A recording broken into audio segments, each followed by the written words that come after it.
بسم الله الرحمن الرحيم. السلام عليكم ورحمة الله وبركاته.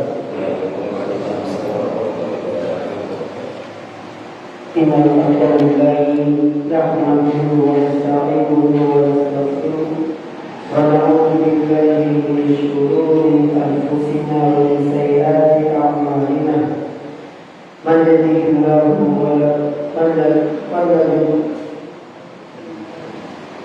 مضل له ومن يضلل فلا هادي له. أشهد أن لا إله إلا الله وحده لا شريك له وأشهد أن محمدا عبده ورسوله. من يهده الله فلا مضل له ومن يضلل فلا هادي له. أشهد أن لا إله إلا الله وحده لا شريك له وأشهد أن محمدا عبده ورسوله. اللهم صل وسلم على نبينا محمد وعلى آله وأصحابه ومن تبعهم إلى يوم الدين. رب اشرح لي صدري ويسر لي أمري واحلل عقدة من لساني يفقهوا قولي. آمين. Para jemaah iman Allah, pada pertemuan yang lalu kita sudah membahas hadis nomor 156 beserta sarannya dari Syekh Hafizahullah tentang wasiat Nabi alaihi wasallam kepada Ali bin Abi Thalib, yang mana Nabi alaihi wasallam meminta kepada Ali bin Abi Thalib untuk dihadirkan taubat. Dan taubat kemarin apa? Tulang belika. Dan kemarin saya mengatakan bahwa dahulu para sahabat bahkan para imam a'immatus salaf itu apabila mencatat sesuatu itu kebanyakan mereka mencatatnya pada taubat, bukan pada kertas. Hari ini dikatakan harga kertas di zaman itu sangat mahal dan langka. Bahkan ibunda Imam Syafi'i rahimahullah, saya sampaikan kemarin kalau tidak salah, itu dia mencari kertas-kertas bekas untuk diberikan kepada Syafi'i untuk belajar. Selebihnya Imam Syafi'i menulis pada tulang belulang atau yang lainnya yang bisa dipakai untuk menulis. Dan toprak itu seperti ini, Pak. Dan Al-Quran itu juga ditulis di toprak. Nah ini tulang. Ini gambar saya ambil dari Google, saya ketik toprak, warna modelnya seperti ini. Dan ini para sahabat ditulisnya seperti ini. Dan kata para ulama, ketika mereka berada pada sebuah zaman yang menjadikan mereka susah untuk menulis, bahkan kebanyakan para sahabat itu tidak huruf, maka Allah Azza wa Jalla menjadikan hafal para sahabat itu hafalnya kuat, sehingga Al-Quran itu benar-benar tersimpan dalam dada. Dan seakan-akan ini menjadi isyarat dari Allah Azza wa Jalla, bagaimana Allah firmankan, wa inna nahnu nazzalna al-Qur'ana wa inna lahu lahafidun. Al-Qur'an Azza wa Jalla. Dan kami yang menurunkan Quran, wa inna nahnu lahu lahafidun, wa nahnu lahu hafidun. Dan kami juga yang menjadikan itu. Kalau hanya ditulis di toprak saja seperti ini, maka dia akan memakan zaman dan muslim. Ya kan? Tapi kalau dia tersimpan di dalam dada, maka selama itu diajarkan, diriwayatkan, disanadkan kepada muridnya, maka akan terjaga. Tapi kalau ilmu itu tidak diajarkan, maka ilmu itu akan menghilang bersama si mempunyai ilmu, wafat. Dan demikianlah Allah mencabut ilmu dari dunia ini.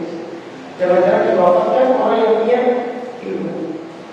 Makanya ketika orang punya ilmu itu, Pak, itu tidak semua ilmu dia ajarkan.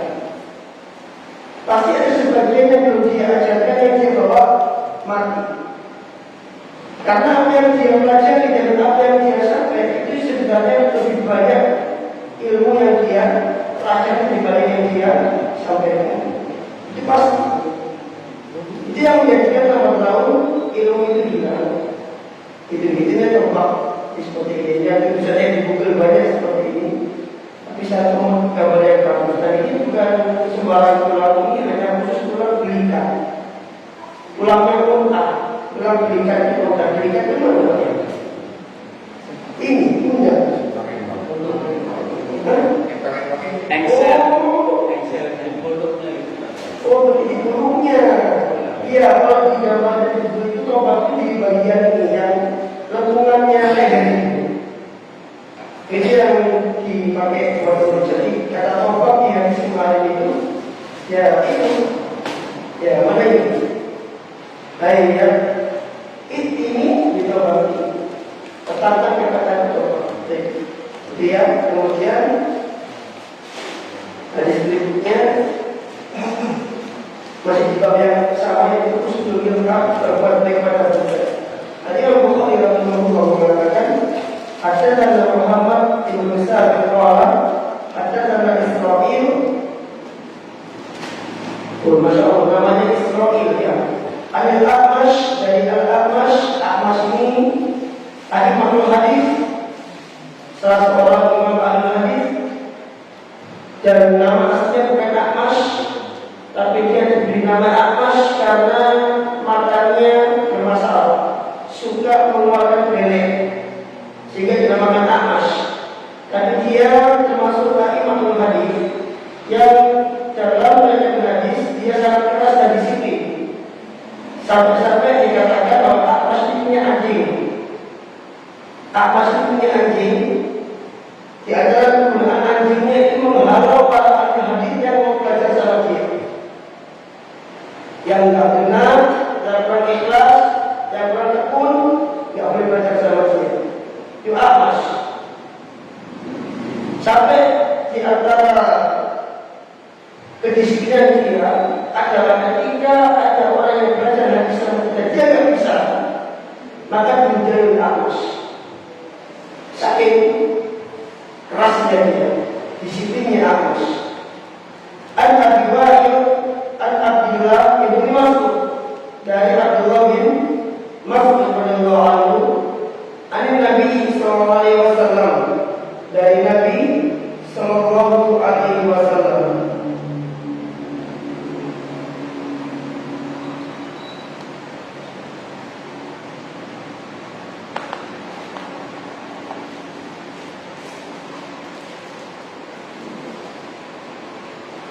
Nanti coba akan cek ya, apakah Abdullah bin Mas'ud, karena aku lupa namanya.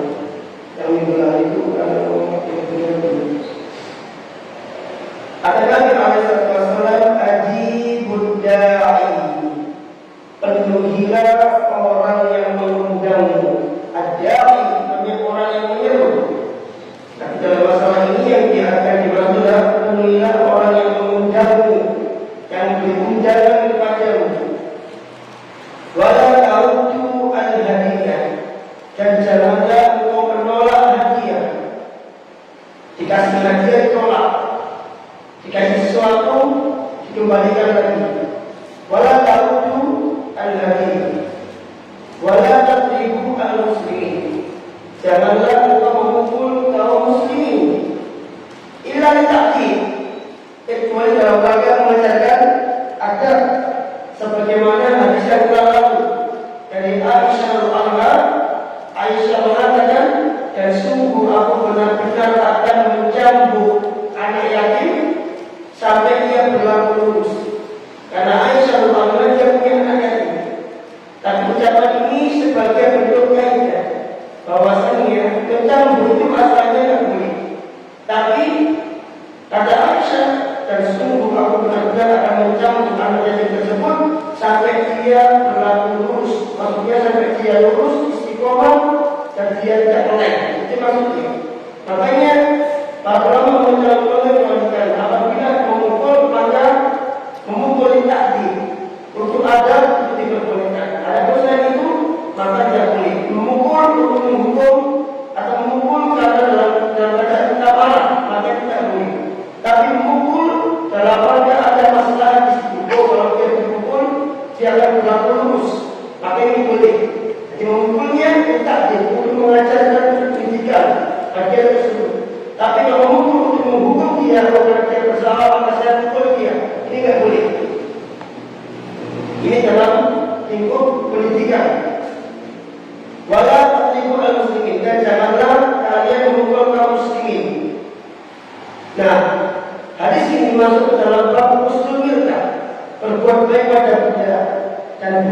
termasuk ke dalam cakupan muslimin di sini. Maka bagi orang yang punya budak, dia tidak boleh memukul budak tersebut. Itu nggih. Nah, sekarang kita baca langsung saja penjelasan Syekh Hafizahullah. Dan panjang sekali, tapi kita baca semuanya insyaallah.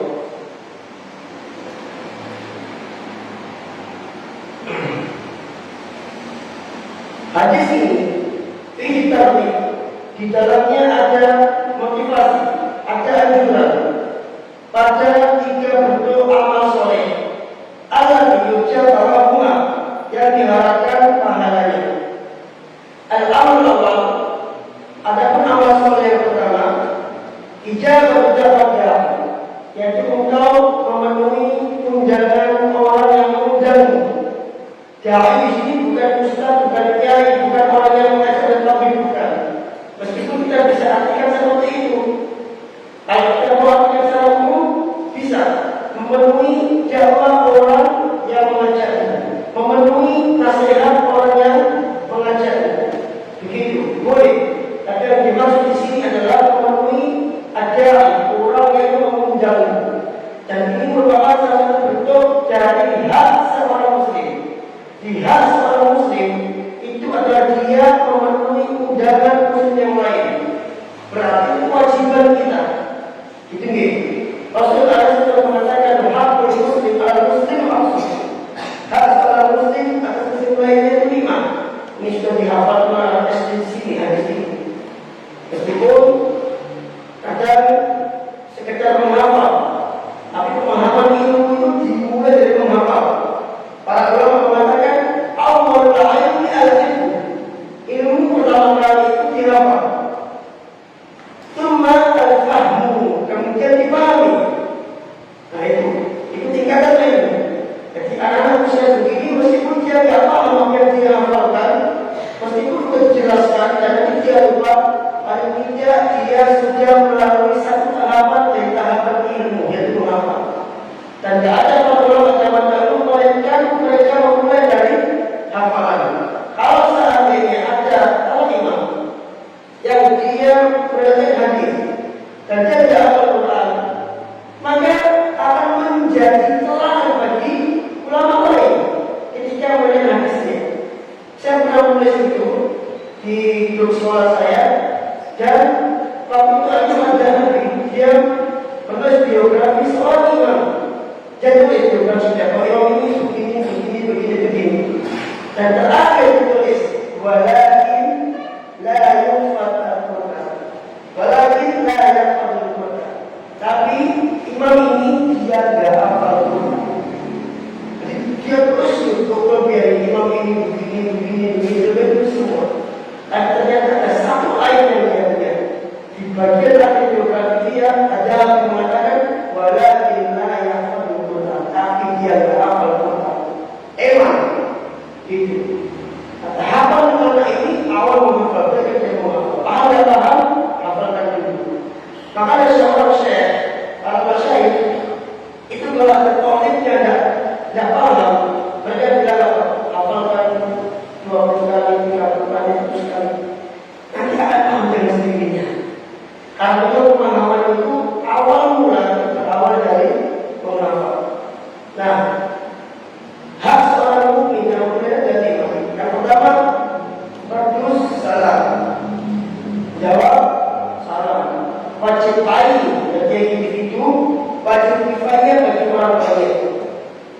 Wahiyah bil marid, menjenguk orang sakit dan demam. Watashmidul afish, mengucapkan hamdalah bagi mengucapkan alhamdulillah bagi orang yang bersih.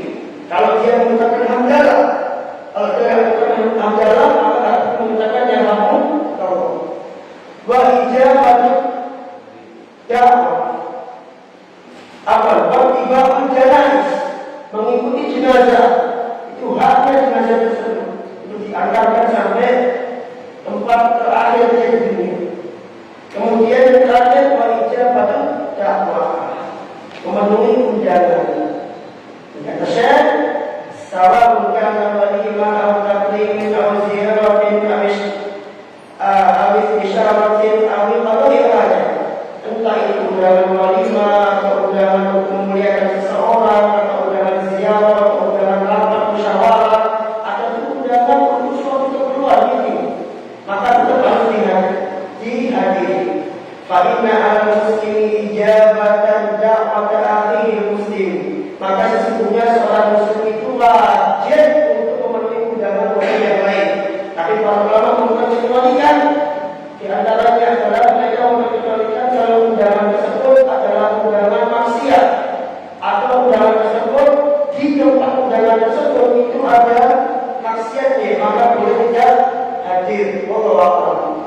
fayadkhulu alaihi dzalika surur, dan sehingga dengan hal tersebut maka habis, sehingga dengan hal tersebut maka masuklah kebahagiaan pada saudara tersebut. Baik dalam ukhuwah imani, dan menjadi pokoklah baginya, yaitu hak-hak persaudaraan yang muslim ukhuwah Islamiyah. Padahal dikatakan istiqamah yang berarti, dan hal itu sesuai dengan kadar kemampuan orang tersebut. Artinya, kalau bisa hadir silakan hadir. Kalau tidak bisa hadir maka sampaikan permohonan maaf dan sampaikan untuk kepada orang yang mengundang. Dan jangan terkandung. Kalau itu maksudnya engkau tidak bisa hadir, tapi engkau gengsi kalau engkau tidak hadir, sehingga engkau paksa dirimu untuk hadir. Kita kalau namanya, ya semampunya saja. Padahal kita biasa istiqamah berarti hal itu sesuai dengan kadar kemampuanmu. Engkau bisa hadir, silakan hadir. Engkau tidak bisa hadir maka tidak perlu hadir. Sampaikan ujurmu dan maaf tanpa harus gengsi. Kecuali dengan kehadiran itu ada masalah, sehingga meskipun engkau ujur, engkau berusaha untuk hadir, karena engkau melihat bahwa kalau aku tidak hadir eman, tidak ada nasihat di situ, maka saya harus hadir, karena saya melihat di situ ada masalah. Ada masalahnya misal ketika Anda hadir, maka bentuk perkataan Anda itu orang-orang pada sekitar, sehingga orang-orang tidak melakukan hal-hal yang tidak sesuai syariat, misalkan seperti ini.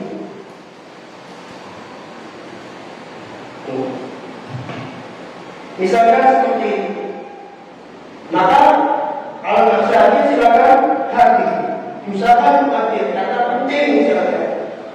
Tapi kalau nggak penting-penting amat, nggak ada masalah juga di situ dan saya juga undur, maka silakan nggak perlu hadir. Alhamdulillah. Amal yang kedua, kubul hadiah, menerima hadiah, fala yaqbala, dan tidak menolaknya. Lihatlah hadiah akan selalu berasal, karena hadiah ini akan menimbulkan persahabatan yang baik. Wabainal ikhwan, wabainal jiran, biqaul islah, antara saudara kita atau antara tetangga kita, biqaul islah, dengan kadar kemampuan kita. Wa hiya ramzu silati wal ukhuwati wal ma'ruf, dan memberi hadiah dan tidak menolak hadiah ini merupakan rumus kunci as-silah, dan bentuknya suatu hubungan, wal ukhuwah dan persaudaraan, wal ma'ruf dan kebaikan. Fala yarudduha al-mubda ilaihi wa iqrarat, ini kuncinya.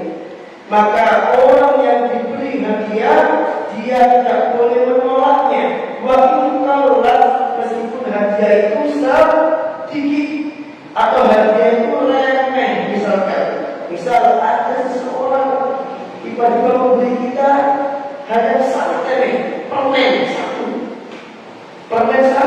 satu bagi kita, pakai permen bagi kita, ya kan?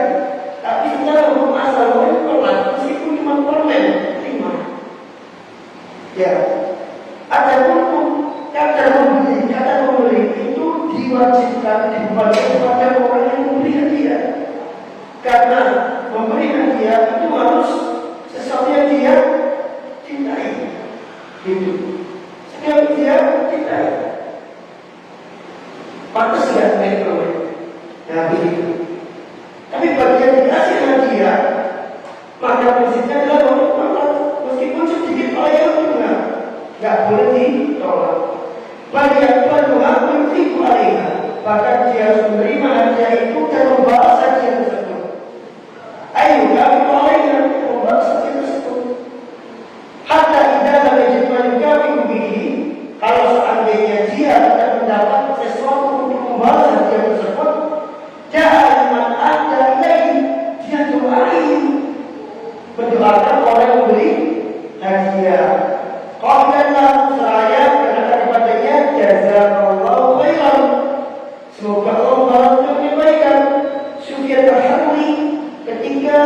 dia berguru kepada seorang syekh, kemudian dia bertanya kepada syekh tersebut, dan syekh itu nggak bisa kasih jawaban. Syekh itu nggak tahu, tidak memiliki jawaban dari pertanyaan sudah tahu. Maka sudah mengatakan jazakallahu khairan ya syekh. Meskipun syekh tidak memberikan jawaban, tapi ketika syekh itu rela mendengarkan pertanyaan Al-Hawli dan menanggapi pertanyaan Al-Hawli dengan ucapan aku tidak tahu jawabannya, maka ini sudah merupakan apresiasi atau penghormatan terhadap Al-Hawli. Maka Al-Hawli mengatakan jazakallahu khairan ya syekh. Semoga Allah membalasnya dengan kebaikan meskipun gurunya tidak memberikan jawaban atas pertanyaan Al-Hawli. Wa hadza khairun ma yukafi'u bihi man sana'a ma'rufan ila akhirih. Maka ini adalah bentuk pembalasan yang terbaik terhadap orang yang berbuat kebaikan kepada saudaranya.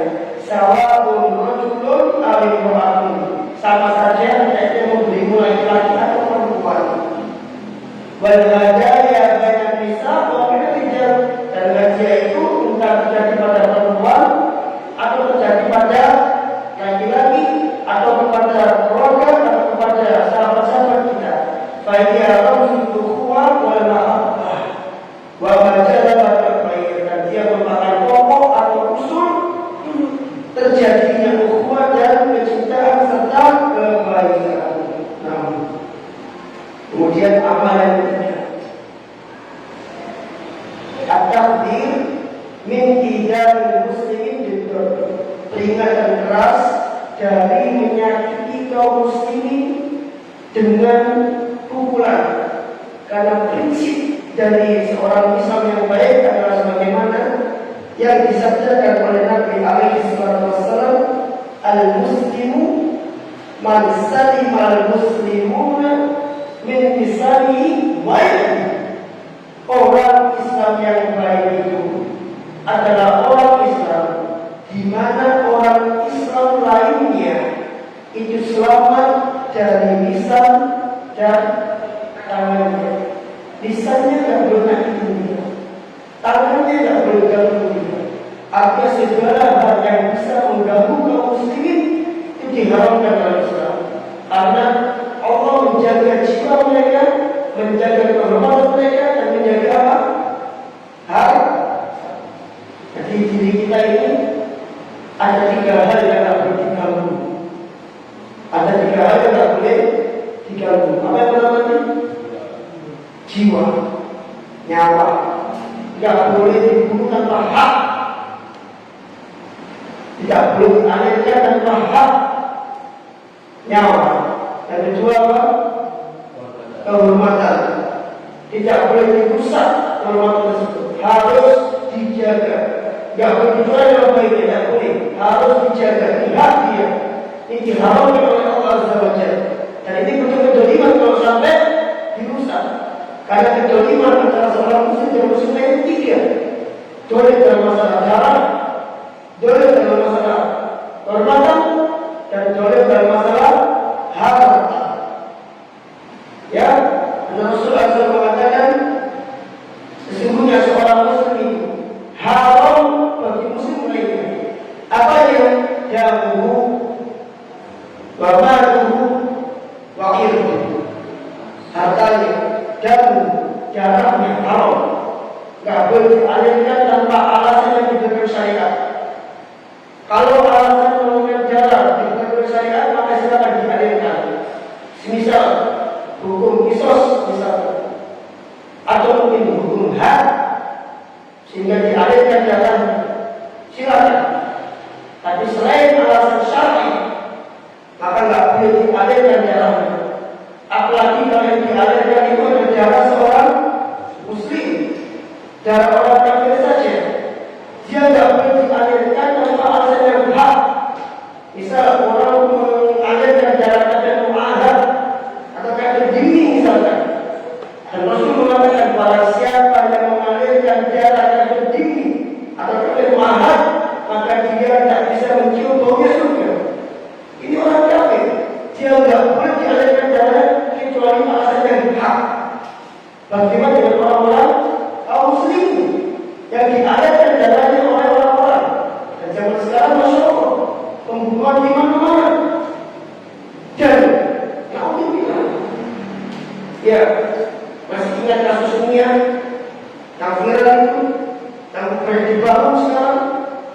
manusiawi, jaga berkah, dia meninggal karena tidak paksa oleh anak-anak yang usianya masih SMP. Dia masih kelas di perempuan, dia menjual gorengan. Dia paksa, dikasih silat, dikasih kepada susila, udah dibunuh. Gak lama dari dunia itu ada lagi anak kecil penjual barang, Pak. Jangan bantu orang tuanya. Digiring kuburan, tidak paksa 5 orang remaja. Tidak paksa 5 orang remaja. Kemudian dibunuh. Dan gak sholat dari kasus cara juga sama. Anak kecil, pembunuhan di mana-mana. Dan setelah dibunuh itu selalu dilecehkan, dialihkan darah. Dan seperti ini, Pak, kalau dia balik, jangan taruh di penjara aja, dihukum. Kalau aku saat ini negara kita tegak kisos misalnya, gak bakal jadi seperti ini. Kalau orang yang melakukan seperti itu, dia mikir dulu, Pak. Makanya aku berpikir melakukan kisos yang akhirnya aku. Dan pada kisos itu adalah kehidupan. Aku ingin menjelaskan, kok bisa ada kehidupan pada dia dibunuh. Padahal orang pelaku dibunuh, mati, kok bisa malah memunculkan kehidupan.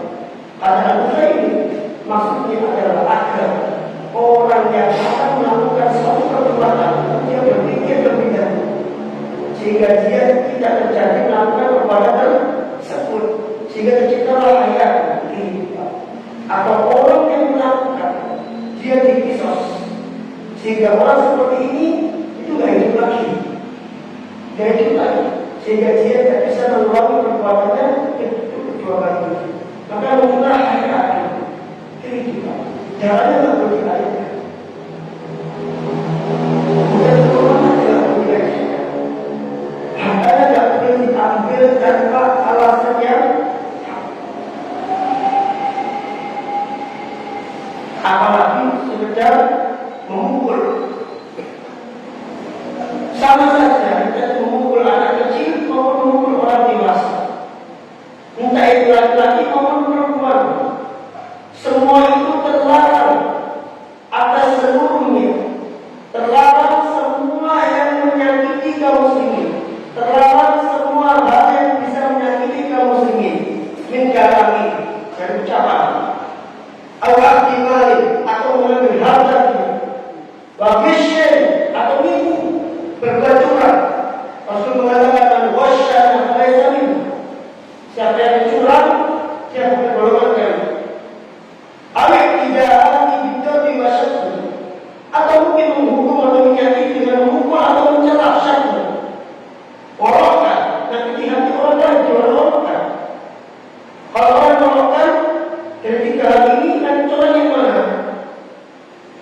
Dari kehormatan jangan rata percolongan. Nanti kita boleh ambil yang mana? Kehormatan. Allah mengatakan dalam sebuah diskusi, ini haram zulma ala nas, faja'altuhu muharraman bainakum, fala tadzalamu. Sesungguhnya aku haramkan kezaliman bagi Allah. Kezaliman tidak boleh, karena Allah tidak pernah zalim kepada hamba-Nya. Meskipun dia memberikan takdir kepada hamba-Nya, takdir buruk itu bukan bentuk kezaliman Allah, tapi bentuk kasih sayang Allah. Makanya orang yang menerima takdir buruk itu ada 3 macam. Ada orang sabar, ada orang yang bersyukur, ada orang yang ridho. Semuanya itu kebaikan pada dari Allah Azza wa Jalla. Allah haramkan kezaliman pada dirinya. Padahal Muhammad bainakum, maka menjadikan kezaliman ini haram juga buat kalian. Pada adzalamu, janganlah engkau mendorong saling menyolimi, entah itu caranya, hartanya maupun kehormatannya. Baik yang saya bacakan, setiap muslim atas muslim lain itu haram. Hartanya, kehormatannya, hartanya, caranya, hartanya dan kehormatannya. Al-ihtiram bil muslimin, menghormati di antara kaum muslimin dan muslimah. Wal masru, itu disyariatkan. Dan itu wajib, bahwa yang yajib dan dia wajib an yakuna sa'idan baina muslimin, wajib untuk menjadi orang yang suka membantu antara kaum muslimin, entah itu kepada orang yang engkau kenal di antara mereka, memandu dia meskipun engkau tidak mengenalnya. Wa a'malu kulluha tanfa'ul muslimu fid dunya wa ukhra, dan amal itu semuanya bermanfaat bagi seorang muslim di dunia maupun akhirat. Maksudnya meskipun engkau menghormati orang yang engkau kenal, membantu orang yang engkau kenal, kita akan kenal sama dia, tapi bantuan yang kita berikan terjadi bermanfaat bagi kita di dunia maupun akhirat. Allah berfirman, hal jazaa'u min ihsan ila ihsan, tidak ada kebaikan kecuali akan dibalas kebaikan juga. Dan Abu Jahal mengatakan al-birru la yura, kebaikan itu tidak akan pernah usang. Kalau engkau dikecewakan oleh orang yang engkau berbuat baik padanya, lalu bilang, ingat jangan pernah usang, kau akan ingat, kau akan balas kebaikanmu yang engkau dikecewakan oleh orang lain. Ada yang kita berbuat baik sama orang, dan orang itu ternyata jelek sama kita, nusuk kita dari belakang. Kayak kemarin kita ada supir angkot nolong seorang yang ternyata kelamarnya usah duduk sendirian di tempat gelap. Supir ini khawatir kalau orang ini hidupnya mungkin dia kelaparan, tapi supirnya ini kan tidak tahu pelakunya siapa. Ditolonglah orang ini masuk ke angkotnya, dikasih makan. Habis ngasih makan, orang itu lari lagi diucapkan kepada saudara bahwa langsung dia dari angkotnya ke rumah sakit sementara keadaan juga dikasih dia wafat. Ternyata yang membunuh dia itu adalah kakek-kakek. Dia juga seorang bapak. Dari apa dia menafkahi keluarganya di rumah sakit betul apa harus operasi dia karena lukanya ada banyak dan tusukannya itu sampai mengucap lambung kalau nggak salah. Harus operasi, karena nggak bisa dioperasi di rumah sakit tersebut karena dia nggak punya uang 20 juta. Itu dia banyak pemerintah dari gara-gara dia nggak punya uang 20 juta, dia nggak bisa dioperasi. Akhirnya dia pergi di rumah sakit lain. Dan tak lama dia meninggal di lagi. Dia mengatakan yang saya kira cuma sembuh karena saya punya anak yang sekolah dari tes. Itu masyarakat itu rakyat itu punya rumah sakit itu. Kenapa nggak ditanyain dulu uangnya? Kan nyawa urusannya. Gitu. Ternyata nggak ditanyain kecuali ngumpul uang 20 juta dulu, dapat 20 juta sudah. Dia nggak punya semuanya itu. Maka dia itu lari ke tempat lain yang bisa menanggung dia secara gratis. Baik. Di antara amal itu adalah isyarat salam, nyebarin salam. Bahwa dari ilmu mahabbati wa sahabullah dan menyampaikan salam itu adalah ada rasa cinta seseorang, wasab dan sebab muncul kecintaan. Maka menyampaikan salam ini bisa membuat orang masuk dalam surga. Percaya tak? Percaya aku betul atau jangan? Ucapan salam itu bisa membuat orang masuk surga. Percaya nih? Karena orang masuk surga itu kadang bukan karena amal yang besar, tapi amal yang kecil. Ternyata yang diterima sama Allah itu justru amal yang kecil. Maka jiwa kita ini kalau kita ikhlas dengan siapa tahu jadi amal yang diterima. Gitu. Rasul mengatakan, awala adullukum ala syai'in idza fa'altumuhu tahabbtum.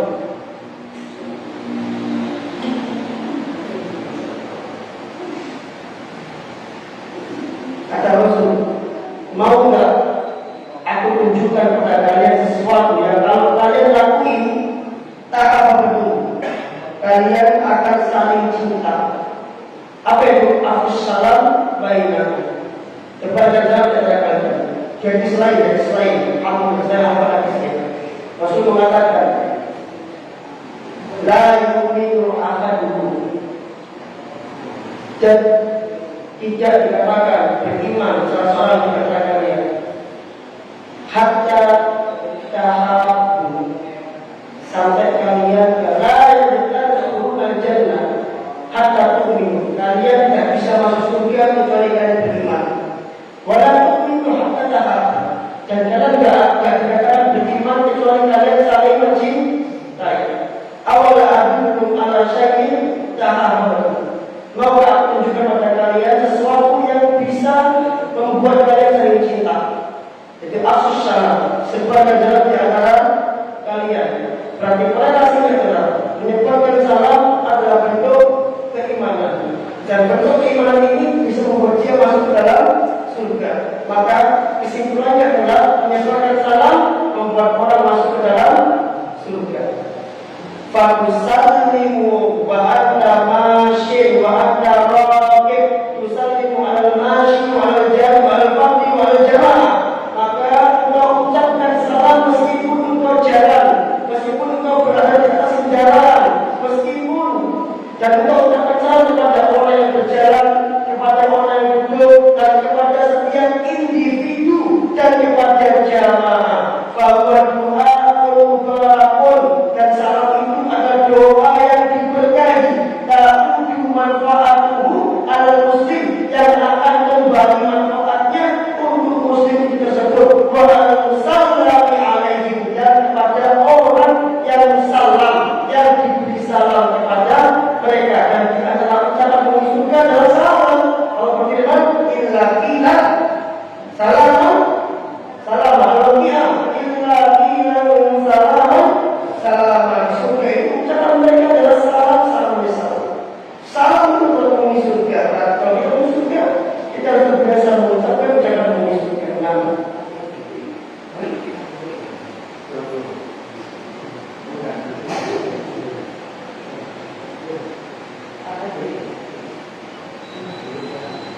Inilah. Dan akan menyakiti seorang muslim didot dengan pukulan, al-syatmi atau dengan celaan, atau dengan an-namimah atau domba, atau as-sukhriyah. As-sukhriyah itu adalah untuk merendahkan. Merendahkan. Allah berfirman, la yaskhar qaumun min qaum. Janganlah aku merendahkan satu kaum dengan kaum lainnya. Dan untuk perempuan Allah khususkan, wala nisa'u min nisa'. Dan janganlah perempuan merendahkan perempuan yang lain. Al-Imam Al-Qurtubi mengatakan di ayat ini berlaku umum, tapi ternyata Allah mengkhususkan perempuan di ayat ini. Sebenarnya ketika Allah mengatakan la yaskhar qaumun min qaumin, janganlah satu kaum melawan yang lain, ini sebenarnya sudah berlaku perempuan. Pada setiap kata laki-laki dalam Al-Quran itu hukumnya berlaku juga untuk perempuan. Kaum seperti perempuan dan laki. Tapi ternyata di lanjutan ayat itu Allah tegaskan lagi, wala nisa'u min nisa', untuk perempuan. Dan perempuan jangan sampai dia merendahkan perempuan yang lain. Karena apa? Wala nisa'u min nisa'in asa ayyakunna khairan minhum. Karena bisa jadi orang yang direndahkan itu lebih baik dibanding dia yang merendahkan tersebut.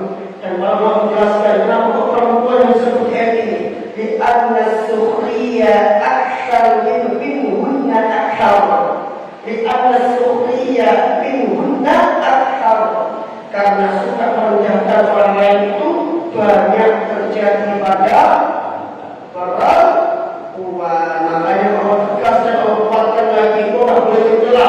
Demikian juga dengan perempuan, tidak boleh mencela. Nah, ini sukriya. Fahada la yajuz, ini tidak boleh kata Syekh.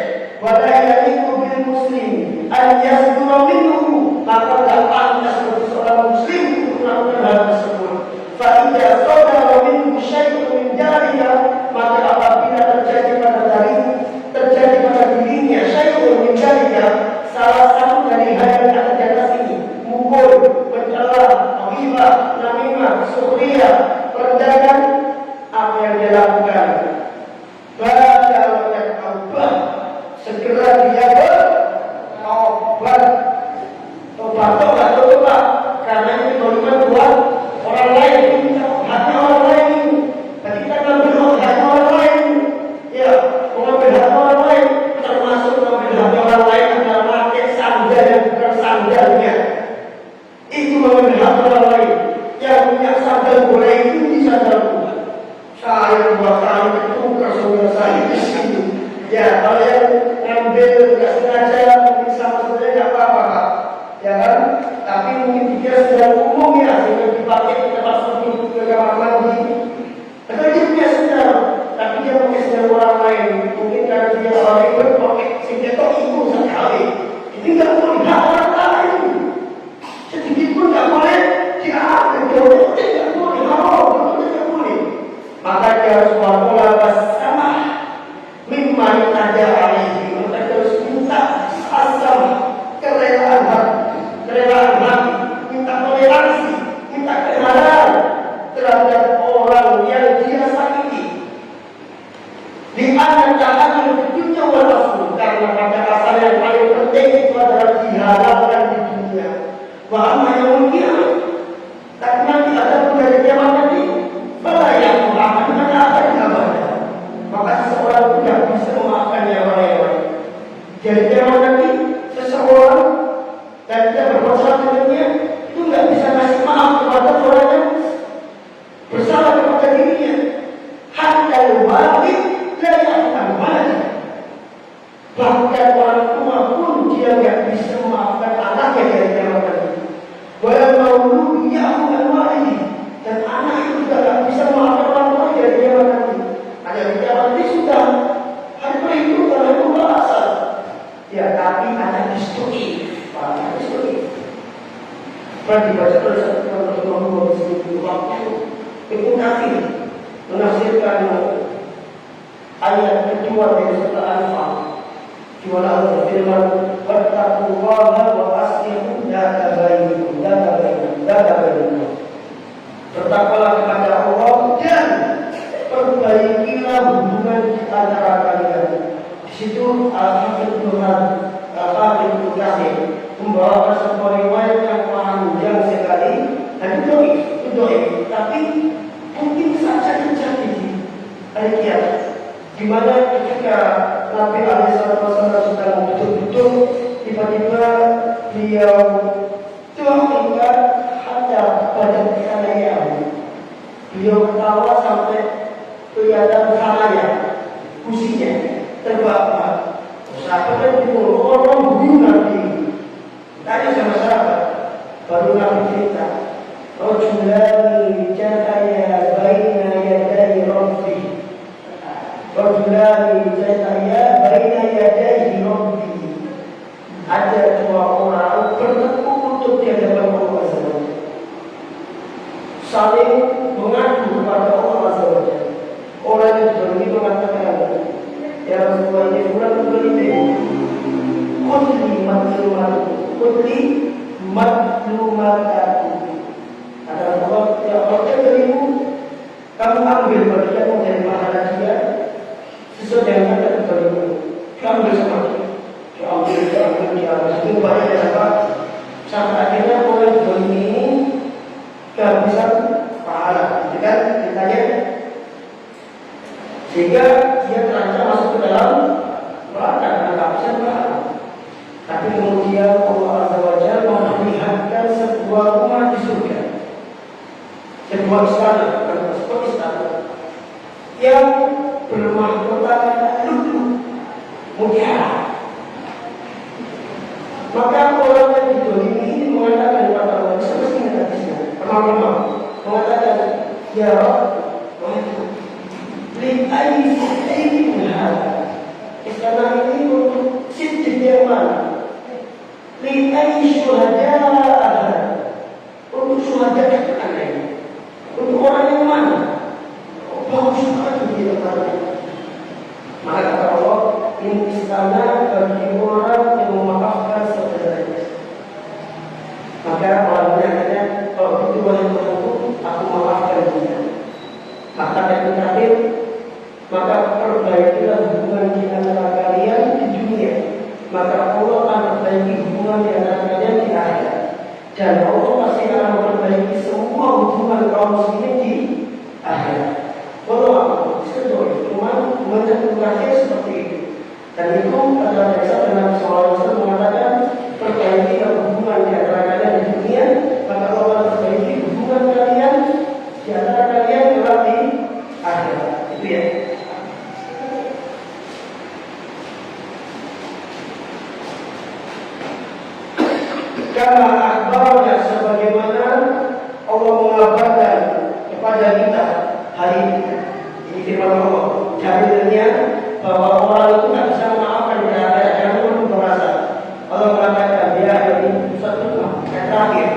terakhir, saya masih ingat terakhir. Saya menghafal dulu, ingat terakhir. Karena saya pernah baca ayat ini waktu imami. Ya ayyuhan nas, ittaqu rabbakum. Wahai manusia, ittaqu rabbakum. Bertakwalah kepada Allah. Takwa itu artinya al-wiqayah, Pak. Jaga, menjaga. Kita dikatakan ittaqu rabbakum, jagalah dirimu dari Allah. Itu maksudnya. Jagalah dirimu dari neraka. Itu maksudnya aku seperti ini. Aku yang menjaga. Al-wiqayah yang menjaga. Wakshaw yauman, dan takutlah engkau pada sebuah hari la yajzi walidun an waladi, di mana hari itu orang tua enggak manfaat buat anaknya, wala mauludun wajazin an walidi syai'an, dan seorang anak wajazin dan dia bisa an walidi, dia bisa memberi manfaat kepada bapaknya walaupun syai'an sedikit. Ini di antara tanda hari kiamat. Ini adalah bentuk hari kiamat adalah di mana hari itu la yajzi walidun an waladi wala mauludun wajazin an walidi syai'an. Seorang bapak enggak manfaat buat anaknya, seorang anak enggak manfaat buat bapak. Dan jika Allah berfirman dalam surat Al-Baqarah, apa kata Allah? Hari itu adalah hari di mana la tanfa'u syafa'ah, tidak bermanfaat syafaat tersebut kecuali dengan izinnya. Itu pemberian masyar dan masyar. Dan yang paling menarik adalah kita membayangkan keadaan kita mati. Saya masih penasaran sampai hari ini, rasanya tidak nyaman itu gimana? Itu kalau saya bayangkan ya ngeri ya, ngeri. Saya bayangkan, makanya di antara hikmah kalau kita disyariatkan melihat wajah orang yang wafat itu agar kita mampu kalau kita nanti akan berada pada posisinya. Dan wafat itu kan dia punya tangan, punya kaki, itu semua. Itu tidak manfaat buat kita. Itu tidak manfaat buat kita. Kita cium kan, tidak manfaat buat kita. Nah, ketika kita melihat itu tidak bisa membayangkan dua hal. Ketika orang masih hidup dengan wajah seperti ini, dan ketika wafat wajahnya seperti ini, kita bisa baca kita wajah kita ketika wajahnya seperti ini, kalau wafat akan seperti puncak seperti ini. Masya Allah, itu saya lihat itu. Dan hari berlalu semakin cepat. Umur pertama bukan berpindah. Umur itu belum. Kalau dihitung dari lahir nambah. Tapi kalau dihitung dari papakan takdir, umur itu murah. Jangan dipatok misalkan umur 60, umur 50. Umur 50 berarti ada berapa tahun, ada berapa tahun. Akan dibantu. Tapi tahun ini berkurang 1 cara umurnya. Saya sudah berkurang 1. Kok ini jadi kita? Makin jadi kita ya. Terus lihat amal itu kok masih gini-gini aja ya. Amalnya masih gini-gini aja. Tapi jangan itu. Makanya batas usia seorang itu umur berapa? 40 tahun. Ketika 40 tahun itu Allah berfirman dalam Al-Quran itu, qala rabbi falamma balagha arba'ina sana, tatkala orang itu masuk ke umur 40 tahun. Padahal sudah 40, tapi padahal sudah melewati, sudah berada pada masa-masa usia. Falamma balagha arba'ina sana, ketika dia mencapai umur 40 tahun, maka orang ini harus membayar doa. Doanya begini ya Allah. Qala rabbi awzi'ni an ashkura nikmataka allati an'amta 'alayya. Ya Allah, anugerahkan kepadaku agar aku bisa senantiasa bersyukur, berterima kasih kepadamu atas semua, atas nikmat yang telah Engkau berikan kepadaku. Wa ala walidayya, dan atas nikmat yang telah Engkau berikan kepada kedua orang tua. Wa a'mal shalihan tarjuh, dan anugerahkan kepadaku agar aku bisa beramal soleh dengan amal yang boleh-boleh. Wa aslih li fi dzurriyyati, dan perbaikilah diriku dan anakku semua. Tafsir ayat ini mengatakan, ada ucapan dari salah satu mengatakan, kenapa 40 tahun? Mereka mengatakan yang antaranya adalah barang siapa yang memiliki suatu kebiasaan di umur 40 tahun, maka dia tidak akan bisa meninggalkan kebiasaan itu. Sehingga para ulama yang mengatakan tafsirnya, sehingga orang yang mencapai umur 40 tahun hendaklah dia sudah menyedikitkan angan-angan dunianya, dan dia sudah harus mulai fokus ke akhiratnya. Karena dia sudah berada di persimpangan jalan antara dunia dan akhirat. 40 tahun itu rahasianya. Saya hidup pada umur saya sekarang 10 tahun, tapi cepat banget. Besok sudah masuk Juni, bulan Juni. Cek setengah tahun lagi udah 2026, atau tahun kemarin 2025. Tidak kerasa. Makanya di antara prinsip yang perlu kita pegang adalah Rasul mengajar kita ingat-ingatlah memutus hati kita, memutus nikmat. Kenapa disebutkan? Agar nanti kalau dengan lupa sama akhirat, dengan ingat dunia pertama, sehingga dunia ini tidak sampai membuat kita seperti tujuannya seperti itu. Jibril mewasati pada Nabi Muhammad, yang Muhammad itu manusia, yang Muhammad terserah melakukan semuanya. Kau bakal mati. Tidak ada jadi. Itu manusia. Tapi ingat, kau bakal tetap yang juga kau bakal. Ya intinya saya mesti berdoa dalam enggak saya tinggalkan Pak, akan lupa.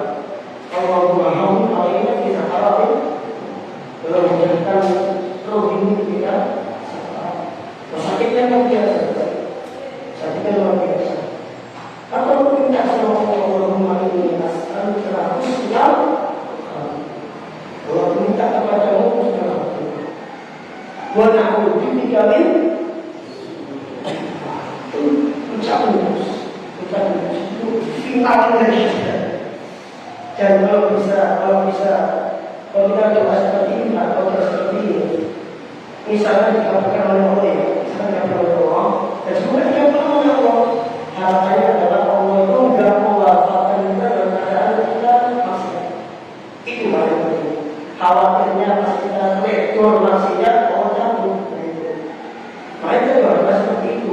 Doa seperti mana itu maksudnya adalah doa jangan takut saya ketika saya sedang maksiat, tapi takut saya ketika saya sedang keadaan taat. Ataupun nanti sholatnya, mari aku baca di bawah ada ketua yayasan itu, dia menunjukkan ke saya, Ustaz, ini Ustaz, ada tangga saya. Dia meninggal pada hari lalu di Mekah ketika umroh. Meninggal di Mekah ketika umroh. Padahal ketika sedang umroh itu dia bilang, nanti saya balik umroh, saya masih 17 porsi kan. Bapak ternyata kemarin meninggal. Orang pindah kan kalau dia meninggal, nggak nyangka kalau dia bisa meninggal di Mekah. Tapi memang katanya orang ini yang punya cita-cita, dia punya doa semoga Allah mewafatkan saya di Mekah. Kalau dia punya doanya, ya kan mulia doa, wafat di kota yang mulia dan di sholat itu berapa orang? Bukan di Mekah, di Madinah, karena dia dimakamkan di Baqi. Masya Allah. Makanya doa yang banyak, doa yang saya juga sering doa. Terus waktu mengucapkan mau saya doa yang banyak. Kalau saya mau digabung saja seperti ini, mereka berdua di atas saya, Pak. Udah banyak generasi ajaran yang berlalu ke masa mungkin. Saya menyaksikan sudah banyak generasi saya yang sudah duluan. Dan kalau saya diberi umur panjang, maka saya akan melihat banyak lagi generasi yang akan mendahului saya. Kalau saya sangat diberi umur panjang di umur yang segini dan saya sudah jaya, maka otomatis saya akan melihat banyak dari generasi nanti yang akan pergi mendahului saya. Saya duduk di kursi ini sudah banyak dari generasi yang jaya yang mendahului. Mas Riki, Riki Maro, ya, Pak Salim, Timur Rimo, Pak Mami Rimo, Pak Masimo Rimo, ya, intinya semoga kita, sebagaimana kita bisa berkumpul di sini, semoga hubungan kita ini juga hormat. Ada yang tanya? Satu.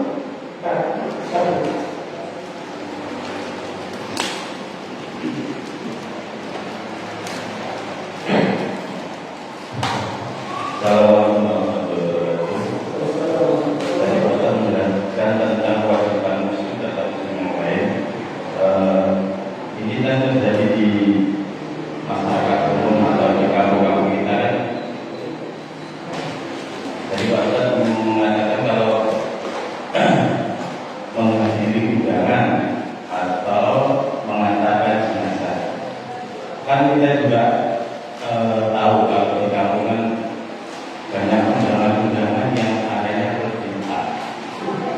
Kalau berbintang kita sudah tahu dapat undangan dalam bentuk pimpinan atau fotokopian undangan status harinya bapak ini gitu. Karena undangan itu tidak saja tahu-tahu undangan asal bulan walimah atau tapi ternyata di dalamnya ada hal yang bintang. Sedangkan kita sudah terlanjur menghadiri undangan itu Pak Ustaz ya. Terus yang kedua tentang mengantar jenazah. Kadang saudara kita muslim itu memang muslim tapi mereka ahli maksiat, tidak pernah sholat ya. Tapi mereka kan juga muslim. Kan ada hadisnya kalau semacam itu kan tidak juga menghadiri atau saja. Kalau mereka benar-benar ahli bid'ah, ahli maksiat, tidak pernah sholat, gitu. Bagaimana Ustaz Akabaya? Jazakumullah khairan. Yang pertama masalah tindakan adalah kalau undangan itu undangan yang memang acaranya sesuai dengan agama kita, maka kita tidak perlu hadir. Tapi kasih dia hadiah tidak bisa makan, sehingga tetap praktek hubungannya. Saya nggak pernah hadir meninggalnya saudara tuan rumah sekarang ini saya nggak hadir.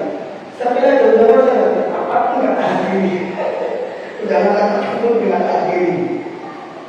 Nah tapi sebagai gantinya saya suruh istri saya untuk membeli sesuatu sebagai hadiah di lain hari, bukan dalam rangka acara tersebut, tapi dalam rangka ingin kasih hadiah. Makanya Rasulullah mengatakan ada beberapa berilah saling memberikan hadiah, maka saling mudah. Jadi meskipun kita tidak hadir, orang itu suka sama kita, orang itu pasti. Kalau kita sering kasih dia hadiah dulu. Hanya dulu, mau orang kita saja, belum akal gitu. Jangan lagi, tapi sebagai gantinya biar kita adakan, tapi ada hal yang super duper polos dan kaku.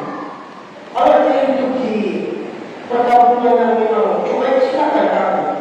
Tapi kalau dia hidup di sebuah perkampungan yang memang masyarakatnya itu bermasyarakat, menjaga keluarga jangan kaku.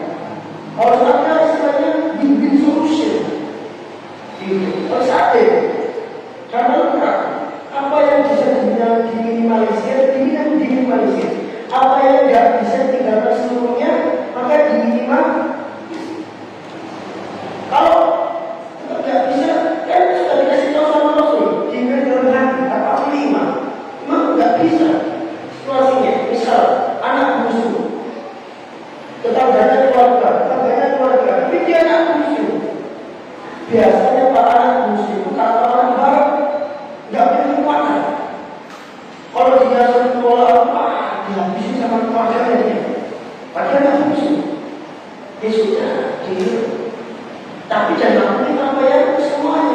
hadir, pasal namanya semakin, tapi lagu ini sudah rangka senang, sudah rangka benar-benar bunyi. Ada orang tua awal lagunya bunyi, tapi rasa lagu jadi satu lagi biru. Ini biru, gitu.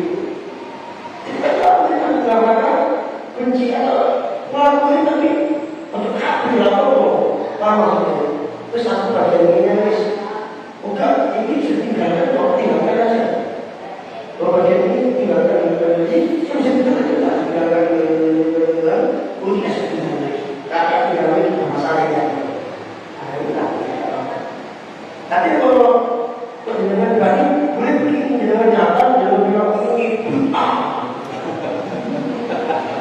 Kamu apa? Dengan berani nggak apa-apa. Ikut jalan berdiri. Ini, tapi kalau mau besek,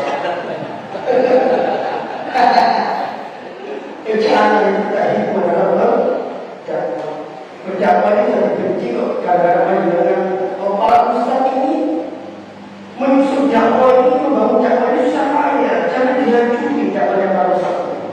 Ya para ustaz itu orang ustaz yang membangun. Kalau baik dakwah itu kalau biasa dari pendekatan ini yang dihancurkan dengan jeleknya akhlak. Nah itu ya, itu jangan seperti itu. Jenazah Pak, itu jenazah Pak. Apapun dia sama dia seorang muslim, dia punya hak. Ya, meskipun dia melakukan bid'ah, ini saya, panjangan boleh gak ikut saya. Ya, panjangan boleh gak ikut pendapat saya. Ya, ini ya kalau di panjangan boleh ikut gak ikut pendapat saya. Kalau saya, meskipun dia melakukan bid'ah, selama bukan bid'ah yang kafirah, yang mempercaya kafir atau murtad, maka status dia adalah muslim dan dia dosa besar, dan dosa besar tidak mengeluarkan seorang dari Islam. Maka selama dia muslim, dia berhak mendapatkan doa dari muslim yang lainnya, berhak diangkat meskipun dia berlaku lebih itu saya. Dengan boleh kita sependapat dengan saya, barangkali ada semua yang berbeda pendapat bisa kalau jangan dan itu apa dari ini? Ya itu boleh silakan, bebas, tidak ada masalah. Kita yang berbeda pandangan saja. Ya tidak harus menjadikan kita memecah belah perbedaan pendapat. Kalau saya, meskipun dia pelaku maksiat, pelaku zina, pelaku bid'ah misalnya, apalagi dia awal, dia berbeda ilmu, artinya dia melakukan bid'ah dalam keadaan dia tidak tahu kalau itu dilarang atau belum sampai hujah kepadanya, secara dia tetap muslim. Bagi saya, selama dia muslim maka dia punya hak. Karena Rasul mengatakan ya kan, hak muslim atau muslim, hak muslim atau muslim lainnya. Tapi tidak mengatakan hak salafi atau salafi lainnya. Ya. Tapi tidak mengatakan hak ulama itu juga, tapi katakan hak muslim. Apapun afiliasi dia, selama dia muslim, dia berhak mendapatkan haknya. Rabbus salam, pada masih dijawab. Kalau kita lewat kita salahnya, dia berhak mendapatkan haknya. Selama dia muslim. Jadi semoga bermanfaat. Subhanallah wa bihamdihi, asyhadu an la ilaha illa anta, astaghfiruka wa atubu ilaik. Assalamualaikum warahmatullahi wabarakatuh.